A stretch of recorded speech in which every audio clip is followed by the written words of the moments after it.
Alright, ladies and gentlemen, this is my first video, and for this first video I'm going to be going through my deck of Glarb Calamity's Augur.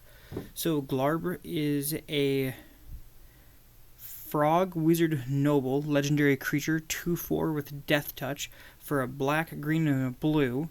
You may look at the top card of your library anytime. You may play lands and cast spells with mana value 4 or greater from the top of your library, and you can tap and surveil too. This whole deck's premise is to get Thassa's Oracle or Demonic Constellation, and to play them both out, but Glarb can also get rid of a Doomsday stack, and I'll go over that with the rest of the cards in the deck here. I'll go through every card in the deck and what its purpose is in the deck then.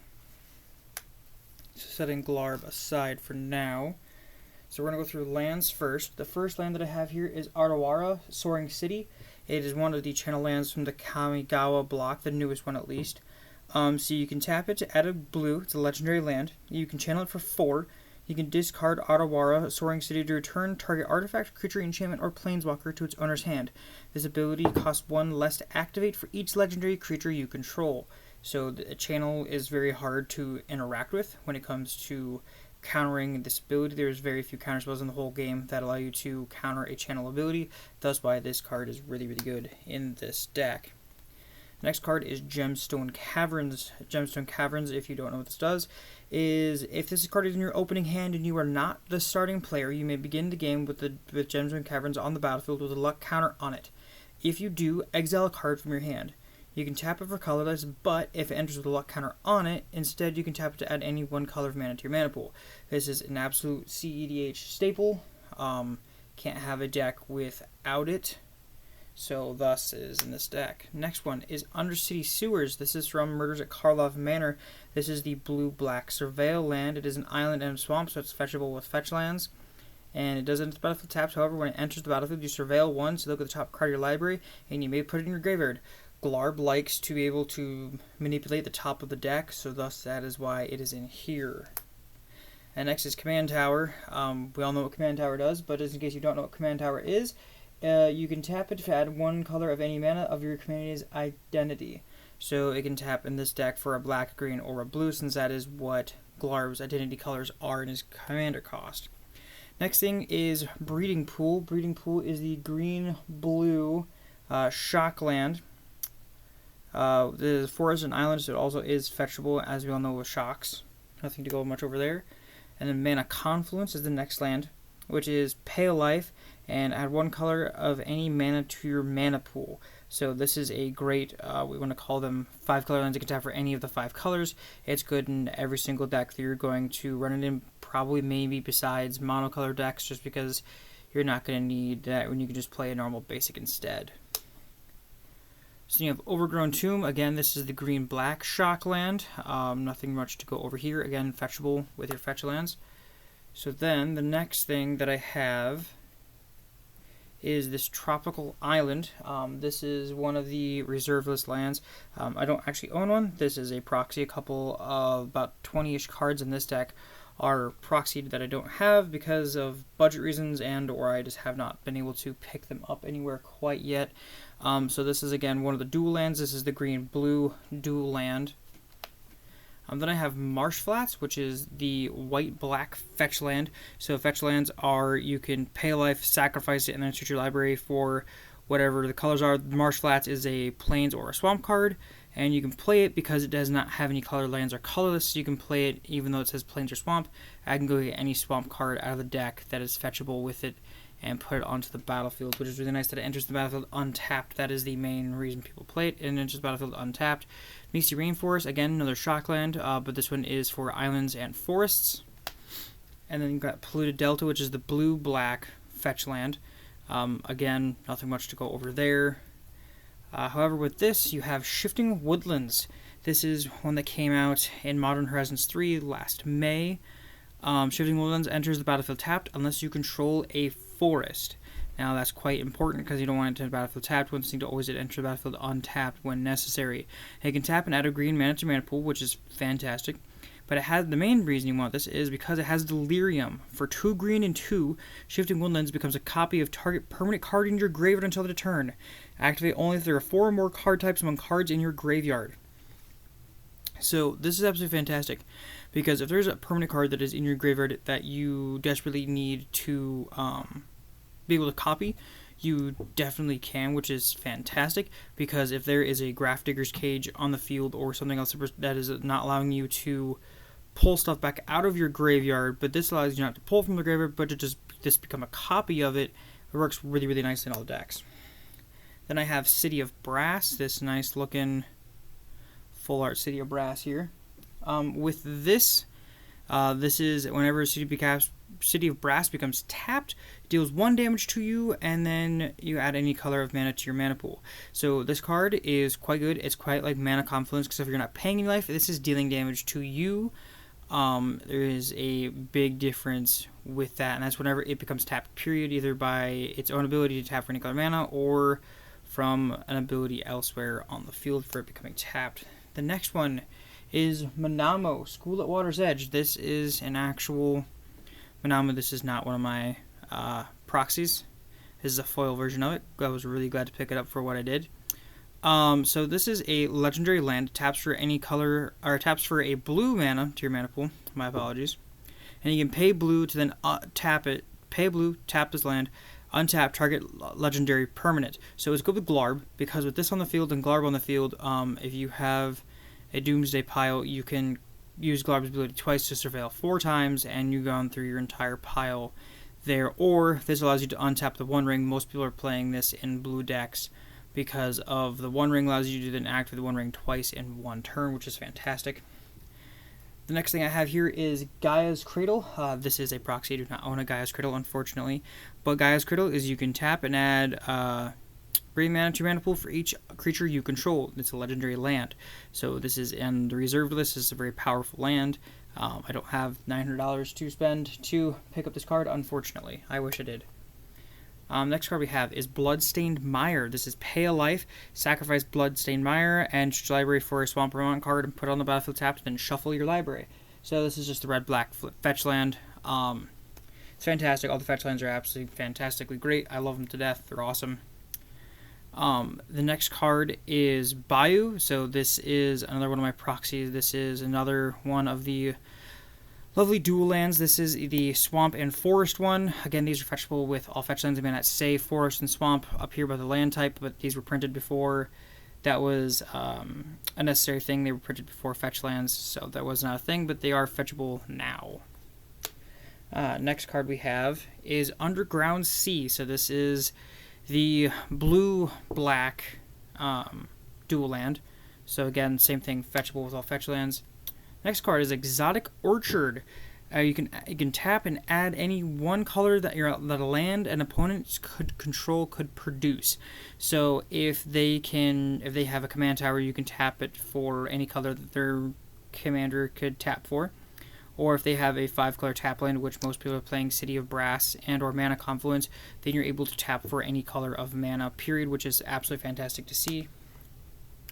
Scolding Tarn is the next one. Again, this is the red-blue fetch land, so it grabs you an island or a mountain.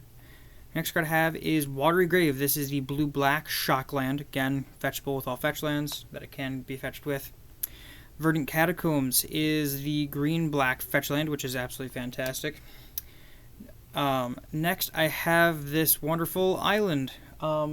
This is from, I believe, Unstable, is where I got it from way back in the day. Absolutely fantastic, full art island, just basic land. Nothing really to know about there.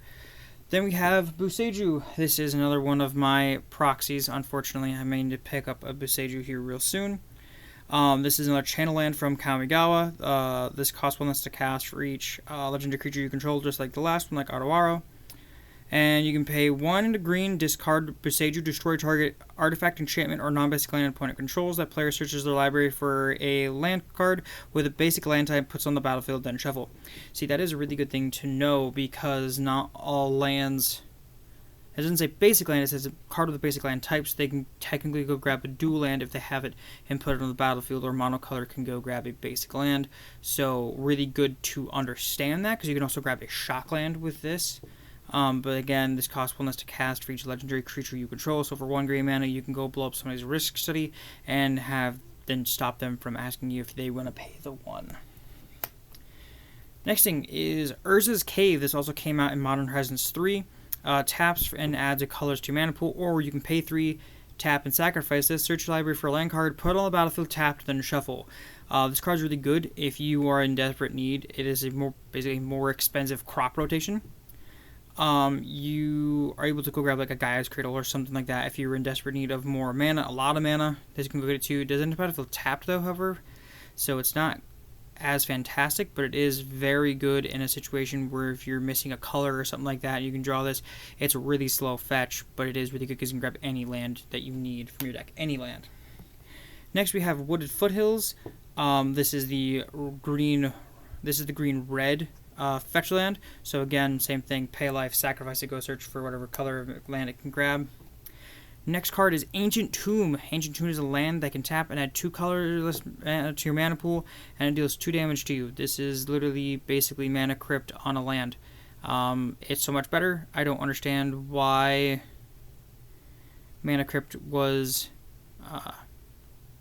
banned and this wasn't banned right along with it.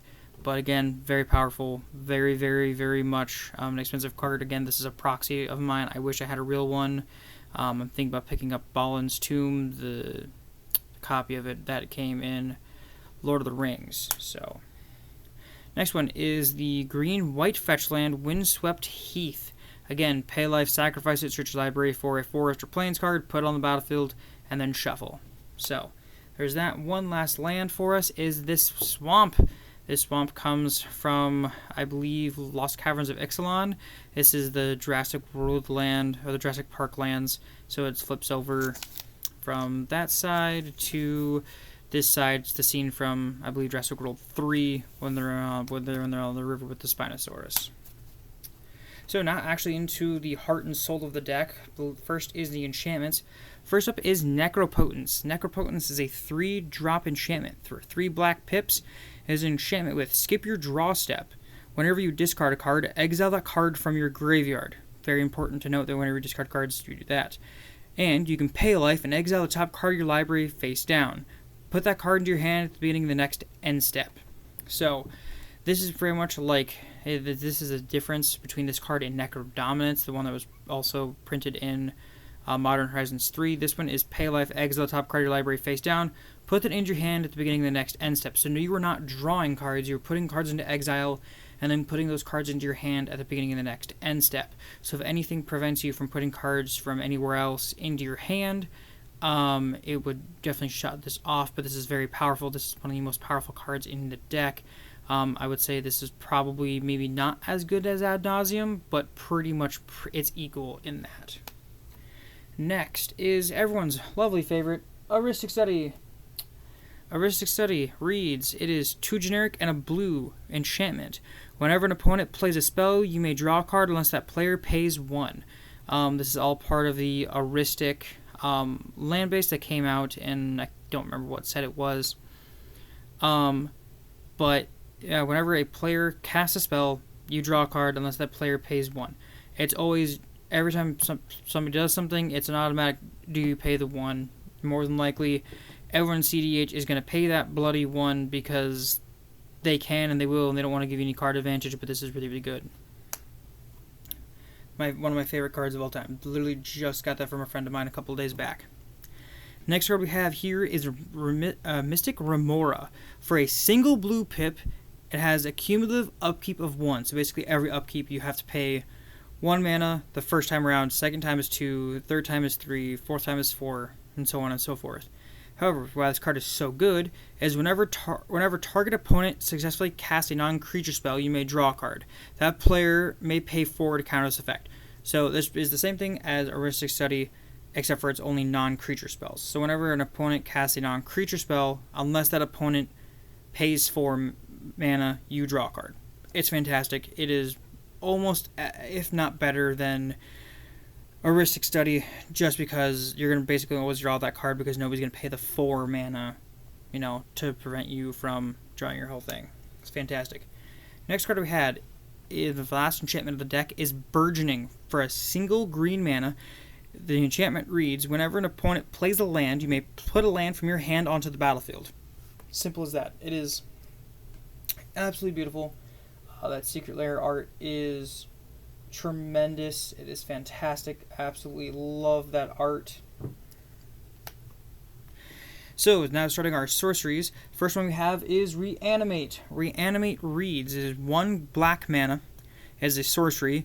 Put target creature card from a graveyard onto the battlefield under your control. You lose life equal to its mana value. So that's pretty straightforward. You pick a creature in a graveyard, you put it on your battlefield, you lose life equal to its mana cost. That's it. Pretty simple, straightforward. Fantastic card in this deck. If something dies, you need to bring it back. Boom, it's back. You're good to go. Next card is Demonic Tutor. This is probably one of my favorite cards that I have ever pulled.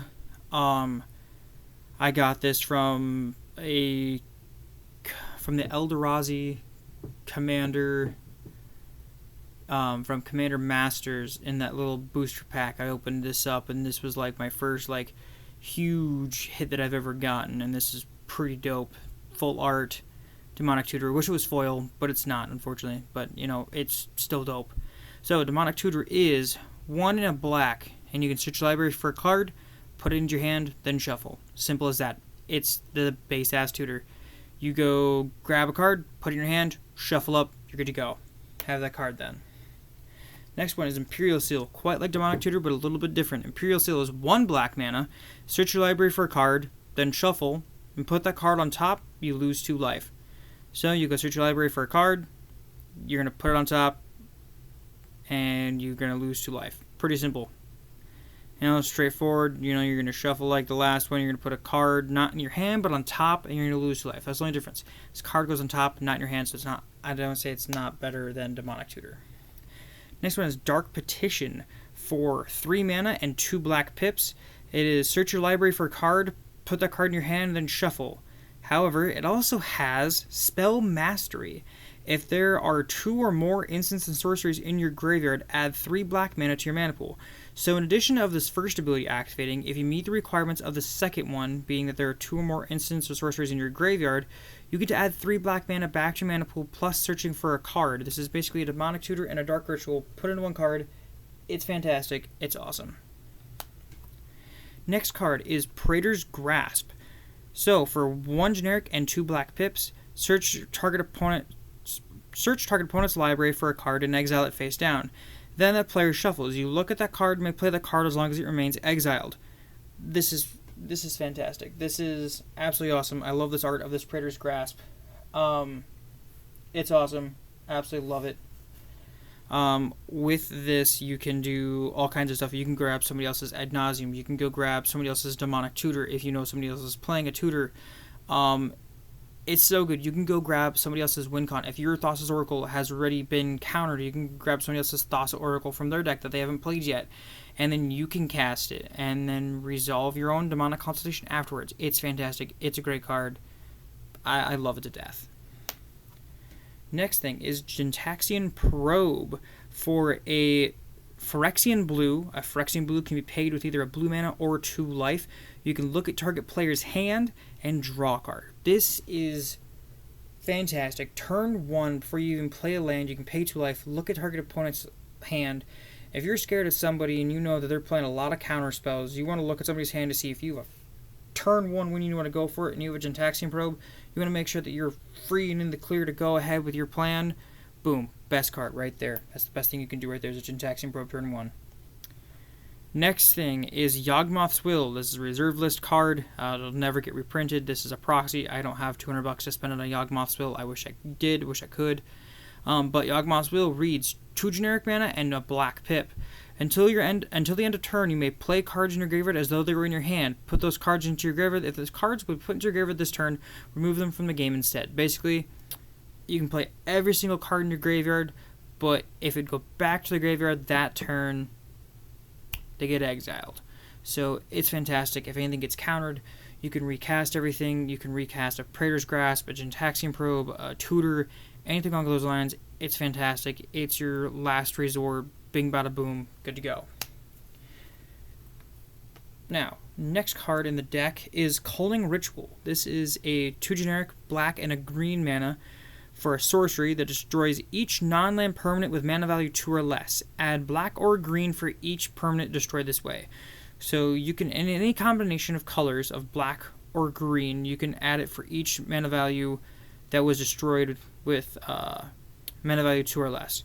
So if somebody's over here ramping up and you need to destroy them as fast as physically, if you want to slow people down as fast as you can, you play this. You can destroy Orcish Bowmasters, you can destroy Soul Rings, Arcane Signets, Talismans, Lion's Eye Diamonds, anything along those lines. Even Underworld Breach, if you can somehow flash this out and destroy their Underworld Breach, this is fantastic, and it gives you mana, and if you drop this on the board, you should be able to just automatically just plop it and win the game in some way, shape, or fashion off of doing that. It's a fantastic card. Last sorcery of the day is Doomsday. This is my pet favorite card of all time. Doomsday is 3 black pips. You pay half your life total rounded up. Put your graveyard on top of your library, then remove all but 5 cards from your library from the game. Put the rest on the top of your library in any order. Doomsday is take your graveyard, take your deck,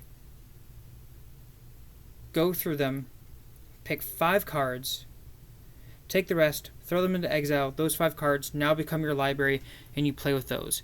Now, Glarb, paired with Doomsday, Glarb can now tap 2, remove 2 of those cards from the game, put them in the graveyard, and then hopefully you have a Thassa's Oracle in hand. You can drop Thassa's Oracle immediately, hopefully get it resolved, and you are good to go right then and there, and you can just win the game with Doomsday and Thassa's Oracle and Glarb. It is the most fantastic card. I've been looking for a deck to play Doomsday in for a very long time. Kirk wasn't cutting it for this card, and so when Glarb came out, I've seen other people play it. I actually had a few people help me on the deck list for this, and this is absolutely fantastic of a card. But yeah, we will continue on with the rest of the deck now that we are done with sorceries. We are on to artifacts. The first thing is the One Ring, recently banned in Modern. A lot of people out there are crying. This one is real. This is a real One Ring. This came out of the bundle. This is a legendary artifact for 4 generic mana. It has indestructible. Whenever the One Ring enters the battlefield, if you cast it, you gain protection from everything until your next turn. Protection from everything. Now, that does not mean that you can't still lose your life. Your library can still get milled. Everything along those lines. It is just you cannot be targeted by anything, but a generic everybody loses 13 life, that'll hit you yet. And at the beginning of your upkeep, you lose a life for each burden counter on the One Ring. How you get burden counters is you tap it, put a burden counter on it, then draw a card for each burden counter on the One Ring. So this right here is fantastic with Otawaro, or Manamo, excuse me. You can tap it, use Manamo to untap it, tap it again, you draw them 3 cards in 1 turn. One Ring is broken. It's insane. It's fantastic. No wonder the reason it got banned in Modern is probably that reason right there. Next thing is Soul Ring. If you've ever played Commander, you know exactly what this card is. Soul Ring, for 1 generic mana, you can tap it and add 2 generic mana to your mana pool. Nothing like a turn 1 command tower, turn 1 command tower, Soul Ring, Arcane Signet. Boom, right there. First best turn you can ever pull off in this deck. Next thing is Bolas' Citadel. I have a copy lying around somewhere. This is just a proxy for now. I haven't been able to find mine. But Bolas' Citadel is 3 and 3 black pips for 6 mana. It's a legendary artifact. You may look at the top card of your library anytime. You may play the top card of your library. If you cast a spell from this way, pay life equal to its converted mana cost rather than paying its mana cost. That's the important section right there. And you can sacrifice 10 non-land permanents. Each opponent loses 10 life. So this is fantastic. So basically, look at the top card of your library. If you want to cast it, cool. Pay life equal to its mana cost, goes on the board. It's awesome. It's fantastic. I love it. It's part of a combo in this deck. Next thing is Wishclaw Talisman. This is absolutely fantastic. I didn't have one. I actually just opened one in Foundations, so that was really nice to get one in Foundations. For 1 generic and a black is an artifact that enters the battlefield with 3 wish counters on it. You may pay 1, remove a wish counter. Pay 1. Tap it, remove a wish counter from this artifact, search your library for a card, put it into your hand, then shuffle. Then an opponent gains control of this artifact, activate only during your turn. So this is basically it's kind of like a Grim Tutor in a way. Basically 3 mana, plop it, get a card, give it to an opponent, and make sure you win off of that, because your opponent more likely will win the next turn if they are able to get, a free demonic tutor off of you for Wishclaw Talisman. Next thing is Lotus Petal. This is a proxy. This is not a real Lotus Petal, unfortunately, but this is Lotus Petal for 0 mana. You can tap and sacrifice Lotus Petal and add any color of mana to your mana pool. Next is Mox Amber. Again, this is a proxy. For 0 mana, you can tap and add one color of any mana to your mana pool among legendary creatures and planeswalkers you control. So if Glarb is on the field, you can add a black, green, or blue to your mana pool, and you're good to go from there. Next is Sisay's Divining Top. This is an actual real Sisay's Divining Top. This is actually fantastic. I love it. For 1 mana, you can pay 1 to look at the top 3 cards of your library and put them back in any order. Or you can tap it, draw a card, then put Sisay's Divining Top on the top of its owner's library. This card in Glarb is absolutely broken, because not only does it allow it to set up your surveils if you have 2 lands and a card on top, you can Sisay's Divining Top, take the 2 lands, tap Glarb, ditch them, tap this, draw the card. Such a good card. Fantastic in this deck. It absolutely breaks this deck. Next is Mox Opal, recently unbanned in Modern. I do not have a real card because $160 for that card now is absolutely disgusting. It has Metalcraft. You can tap to add any color of mana to your mana pool, or if you control 3 or more artifacts, and it costs 0. It's absolutely great. If you have this and a whole bunch of other cards in your deck, it's busted, it's broken, it's fantastic. Next is Mox Diamond. Again, this is another proxy because I don't have $600 to get a actual Mox Diamond. So Mox Diamond is when it enters the battlefield, you may discard a land card instead. If you do, put Mox Diamond onto the battlefield. If you don't discard a land, you put it into its owner's graveyard, and it can tap for any 1 color of mana. If you are really thinking of keeping a 2-land hand, but that second land doesn't do much for you, play Mox Diamond. You can kind of go ahead. If you have Mox Opal in your first hand and another artifact, you're pretty much set. Next is Chrome Mox. Again, don't have this. I don't have any of the Moxes. Don't have any real ones, unfortunately. I wish I did.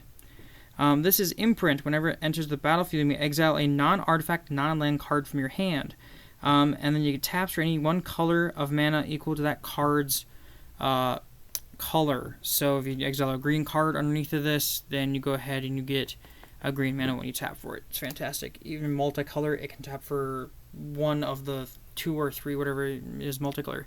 Next is Creatures.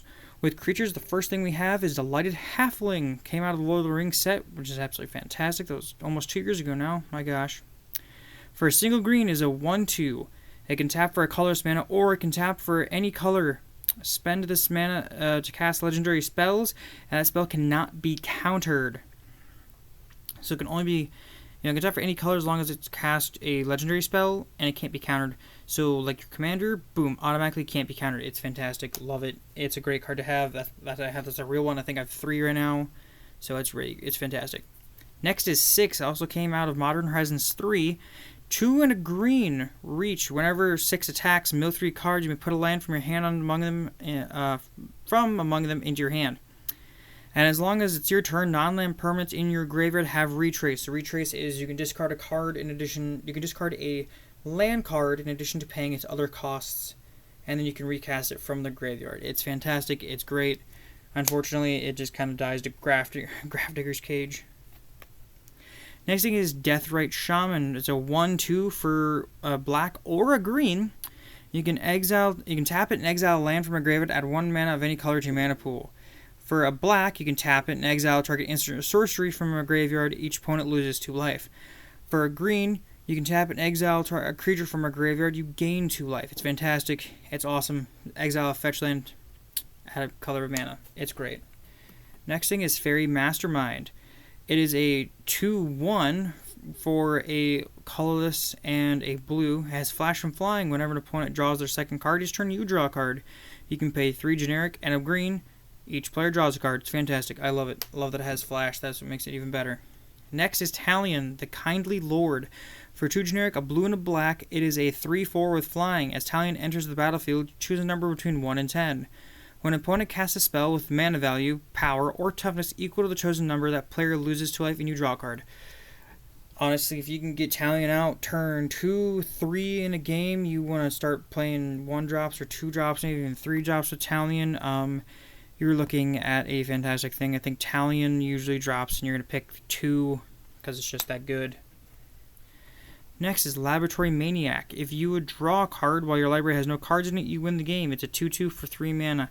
It's fantastic. Everyone knows what Laboratory Maniac does. Everyone calls him Lab Man. He's awesome. He's fantastic. He is like my second or third ring condition in this deck. Next is Sowing Microspawn for 3 generic and a forest. It's a 3/3 with Devoid, so this card has no color. It's a kicker for a colorless and a colorless. You may pay this additional cost as you cast a spell. Whenever you cast a spell, search your library for a card, put it on the battlefield, then shuffle. When you cast a spell, if it was kicked, exile target land. If somebody has a Urza Saga that's about to go off, and you draw this card, you're going to plop it down, pay the kicker cost, get rid of a land. It's fantastic. It's great. Love it. Came out of Modern Presence 3 as well. Next is Lotus Cobra. It is a 2/1 for a generic and a forest snake. Landfall. Whenever land enters the battlefield under your control, add 1 color of any color. Add 1 mana of any color to your mana pool. This is fantastic. This card is great. It is another one of my pet cards. It goes in basically every green deck that I ever play. It's great. Next is Polywog Prodigy. I have actually lost a game due to this card. For a single mana and a blue, it has Evolve. Whenever a creature enters the battlefield, the creature has greater power or toughness than this card. Put a 1/1 counter on it. And it has, whenever an opponent casts a non-creature spell with mana value less than Polywog Prodigy's power, draw a card.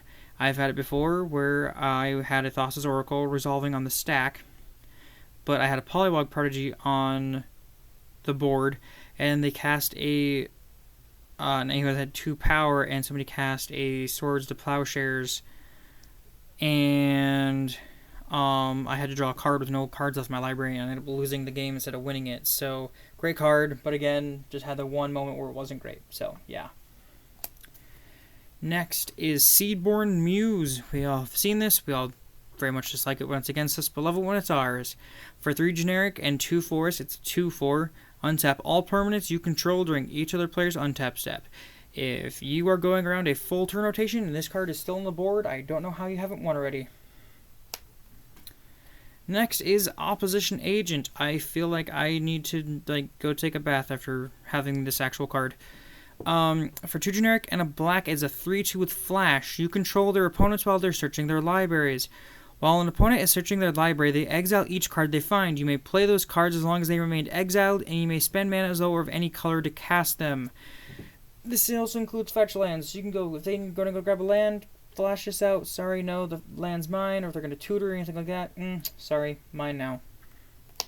It's fantastic, but again, hate when it's played against me, so I feel like disgusting, I'm going to go end it. Now, this is Bloom Tender. This came out of, I have absolutely no idea. I think it was a special guest out of, Foundations. I can't remember where it was from. But it's a 1/1 for a 1 generic and a green. It taps for each color among permanents you control. Add 1 color of that mana. So in this deck, it'll tap for a black, a green, and a blue, because that's what Glarb taps for. So it's fantastic. It automatically can cast my commander. It's good. Next thing is Voltile Storm Drake. It has flying and hexproof from activated and triggered abilities. Whenever it enters the battlefield, exchange control of this and target creature an opponent controls. If you do, you get 4 energy, then sacrifice that creature unless you pay an amount of energy equal to that card's mana value. Honest to God, you know what? You give them a 3/2 flying Drake with hexproof from activated and triggered abilities. You seriously might as well just pay that. If they have, an Orcish Bowmaster or something like that on their board, take it, grab it, pay the 2 energy, boom. If you recast this from your graveyard later and they have a bigger creature on the board, boom, you have more energy left over. It's fantastic. Love it. Next is Birds of Paradise, a 0/1 for a single green mana. It has flying and can tap for any color of mana. We all know what Birds of Paradise is. This is a fantastic card. Absolutely love it. Love this art from Lord of the Rings. Next is Ledger Shredder. This is another special guest card for a 1 and a blue for a 1/3. Has flying. Whenever a player casts their second spell each turn, Legislator connives. Conniving is drawing a card, then discard a card. If you discarded a non-land card, put a 1/1 counter on this creature. This card is absolutely fantastic. This allows you to dig through your deck way faster on everybody's turn, because it's whenever any player is casting their second spell, you or your 3 opponents, it's fantastic. It's awesome. I love it. Next is Notion Thief. It is a 2 generic, 1 blue, 1 black creature with flash. It's a 3/1. If an opponent would draw a card except for the first card he or she draws in each of his draw steps, instead that player skips that draw and you draw a card. Basically, if an opponent would draw a card besides any time they draw a card in their draw step, you get to draw that card and not them. This is an absolute beast. If somebody's going to be like, I'm going to draw my whole deck and I'm going to win, you can be like, nope, sorry, my Notion Thief, my cards now. It's perfect every time. Second to last creature, this is Valley Flood Color. Came out in Bloomburrow. This is a card I think everybody has been talking about. It is an absolute beast of a card in Commander all-around format. It's fantastic. So for 2 generic and a blue, it's a 2/2 with flash. You may cast non-creature spells as though they had flash. Whenever you cast a non-creature spell, birds, frogs, otters, rats you control get +1/+1 and you untap them. If you have a Enduring Vitality, the green creature from Duskmoor that allows your creatures to tap for any color of mana, and you are able to cast a whole bunch of non-creature spells, you're able to just constantly just untap them all the time. You are just able to make a lot of mana, and it's fantastic. Last creature of the deck is, I've talked about it before, is a Thassa's Oracle. Everyone knows what Thassa does. As a creature herself, she's terrible. But as a win con with Tainted Pact or Demonic Constellation, she's fantastic. For 2 blue mana, she's a 1/3. Whenever she enters the battlefield, look at the top X cards of your library, where X is your devotion to blue. Put one of them on top of your library, the rest on the bottom in a random order. If X is greater than or equal to the number of cards in your library, you win the game. This is absolutely fantastic. It's one of the best win cons in CDH right now. I don't ever expect this card to get banned just because it's a terrible card by itself, only good when it pairs with other cards. Next we have is Tainted Pact. This pairs with Thassa's Oracle and is a win con with her. For 1 generic and a black, it's an instant. Exile the top card of your library. You may put that card into your hand unless it has the same name as another card exiled this way. Repeat this process until you exile a card into either you put a card in your hand or you exile 2 cards with the same name, whichever comes first. I have no repeats in this deck, not even basic lands, so this card can draw my whole deck if I have Thassa's Oracle in the stack. Do Tainted Pact, name Thassa's Oracle, exile the whole library, Thassa's Oracle resolves, you win the game. It's fantastic. Next is Abrupt Decay for a black and a green. It is this spell cannot be countered. Destroy target non-land permanent with mana value 3 or less. I love blowing up heuristic studies with this thing because heuristic studies are annoying to deal with, and it's just really, really good all around. Next is a Force of Will.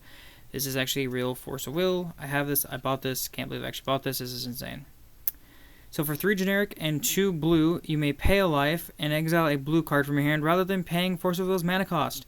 And you counter spell. This is literally, I think, probably best to second best counterspell in everything that we have all around. Next, we have Quicken for one blue mana. The next sorcery spell you cast this turn may cast as though it had flash and you draw a card. Basically, you turn a sorcery into an instant. It's fantastic. It allows you to draw a card. It's awesome. Next I have is another counterspell. Minor Misstep. For a single blue mana, you counter target spell with mana value 1 or less. This is absolutely fantastic. For 1 blue mana, if somebody's going to try to pop off or cast something for free, you can go, nope, never mind. You're not doing that in this time. Next, I have Dark Ritual. For 1 black mana, you add 3 black mana back to your mana pool. So it's a 1 for 3 cost. You're adding 2 additional mana to your mana pool with that. Next, I have a Crop Rotation. For a single green. As an additional cost to cast this spell, sacrifice a land. Search your library for a land card, put it on the battlefield, then shuffle. This is a better Urza's Cave on an instant. It's 1 mana, sack a land, go grab a land. It's 2 for 1. It's fantastic. Next I have is Pact of Negation. Pact of Negation reads, counter target spell for 0 mana. But, however, at the beginning of your next upkeep, Pay 5 or 3 generic and 2 blue. If you don't, you lose the game. And in instant, that's the last counterspell you ever want to do on the stack if you're going to win the game. It's really good. Next, we have this Veil of Summer. Draw a card. If an opponent has cast a blue or black spell this turn, you draw a card. Spells you control can't be countered this turn. You and permanents you control gain hexproof from blue and black this turn. It is a absolutely great beast of card. If somebody's going to counter war, you can just kind of throw that in there and draw a card, and you just gains hexproof. Next card we have is Noxious Revival. You can put the top card of your library, put any target card from a graveyard on top of its owner's library. This is absolutely fantastic. I love this card for a Phyrexian green. You can pay 2 life instead of a green mana if you don't have it at the time. Just use your life. It's a resource, you have it. Might as well. Next we have Mindbreak Trap.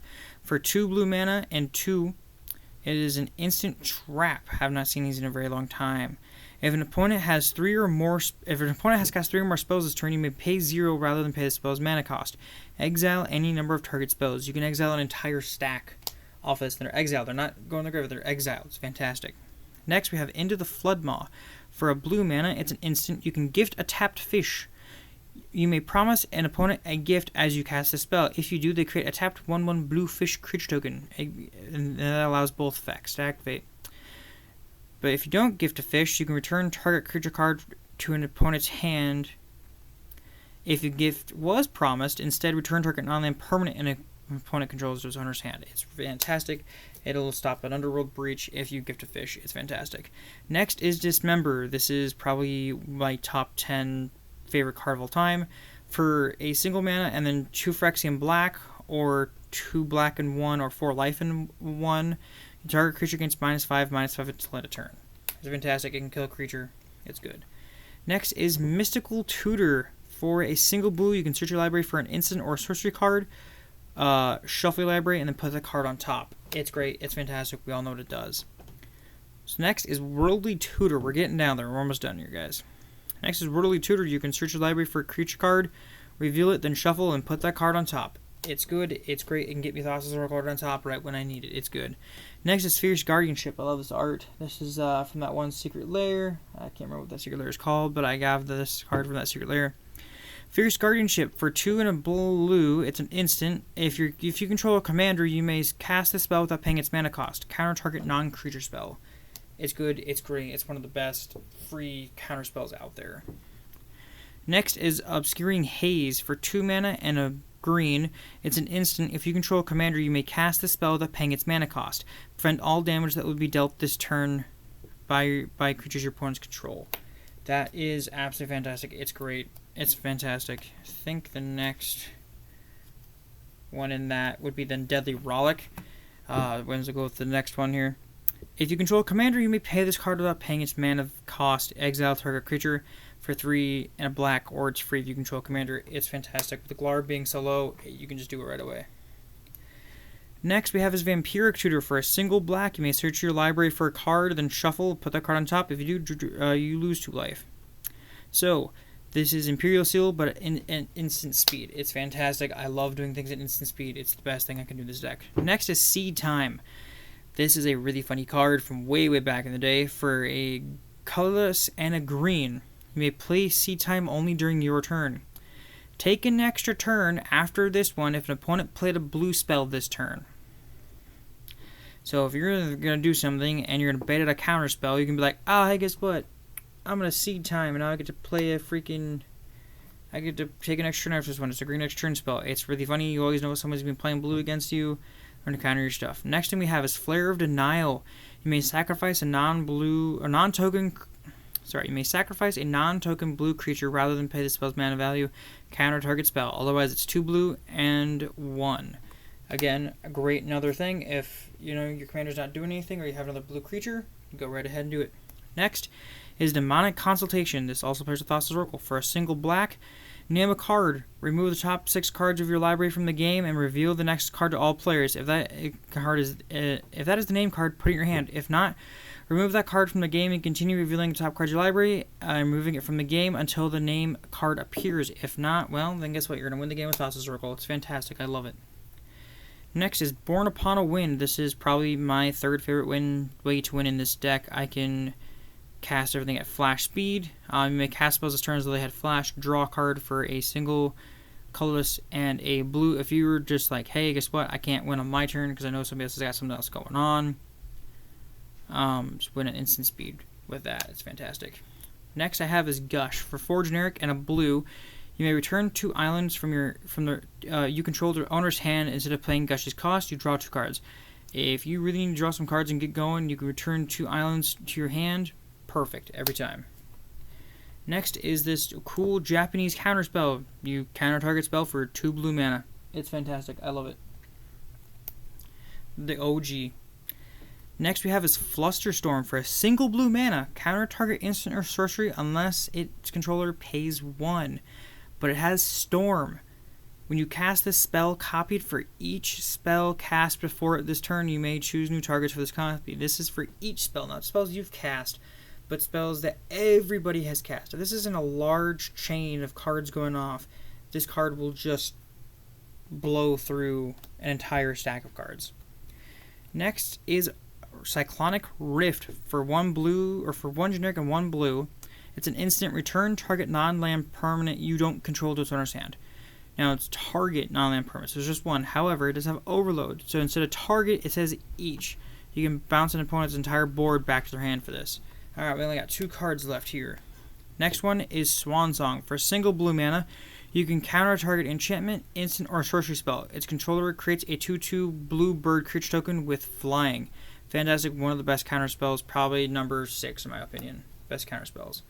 Next is Mental, and last but not least, Mental Misstep is our final counter spell and final card of the deck. For a Phyrexian blue, which is either you can pay with a blue or 2 life, you can counter target spell with converted mana cost of 1. Fantastic, quite simple. If you are in the middle of needing to counter another target spell like Swan Song or anything else, you can go ahead and counter it with that. And that, ladies and gentlemen, is Glarb Calamity Augur, full deck tech, full everything on the deck. Thank you very much, and we'll see you next time. Peace.